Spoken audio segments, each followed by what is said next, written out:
দৌড়াও।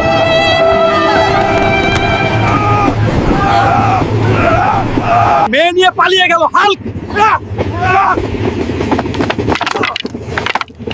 ধরতে পেলে শেষ করে দিতাম। তোমাকে ছাড়া আমি বাঁচবো না হাল্ক। বাড়ি ঘরের মায়া ত্যাগ করে তোমার সঙ্গে পালিয়ে যাচ্ছি। তুমি আমার সবকিছু। থেকে শহরে বাসা ভাড়া নিয়ে থাকবো।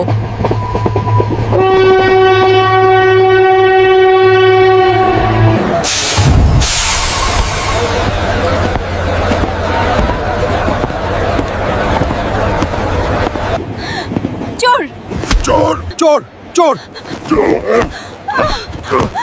চোর চোর চোর এই শহরে এত চোর বাটপার না আসলে বুঝতাম না। আমাদের সব টাকা নিয়ে গেল চোর। আমরা নিঃস্ব হয়ে গেলাম রুমা। আজকের রাতটা এখানেই কাটিয়ে দেই।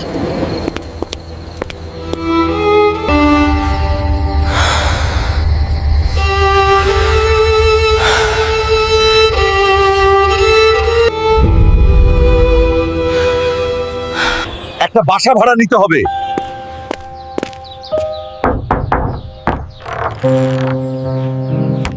চাচা বাসা ভাড়া হবে। হ্যাঁ নিশ্চয়ই, রুম খালি আছে, ভেতরে যাও।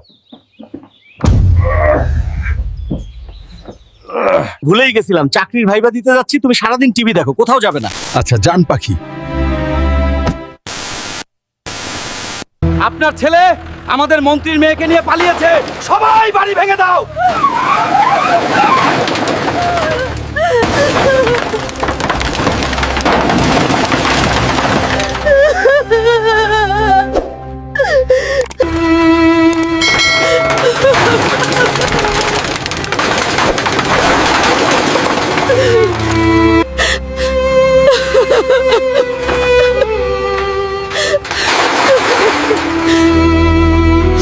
আমাদের মন্ত্রীর মেয়ে লাল রঙের থ্রি পিস পরা অবস্থায় পালিয়ে এসেছে। যদি কেউ সন্ধান দিতে পারে তাকে 1 লক্ষ টাকা দেওয়া হবে। আপনাকে আমরা চাকরি দিব না, আপনার পড়াশোনা কম। ম্যাডাম, যে করেই হোক চাকরিটা আমার খুব প্রয়োজন। গ্রাম থেকে মেয়ে নিয়ে পালিয়ে এসেছি। আচ্ছা ঠিক আছে, কালকে থেকে চাকরিতে তাহলে জয়েন করেন। আমি আপনার কাছে কৃতজ্ঞ ম্যাডাম। তাহলে কালকে সকাল 7টায় আপনি অফিস আসেন। ঠিক আছে ম্যাডাম, সঠিক সময় উপস্থিত হব।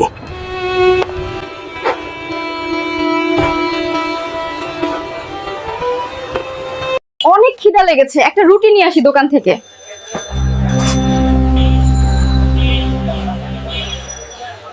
ভাইয়া রুটির দাম কত টাকা? মাত্র 10 টাকা আপা। আপনি মন্ত্রীর মেয়েকে পাইছি রে।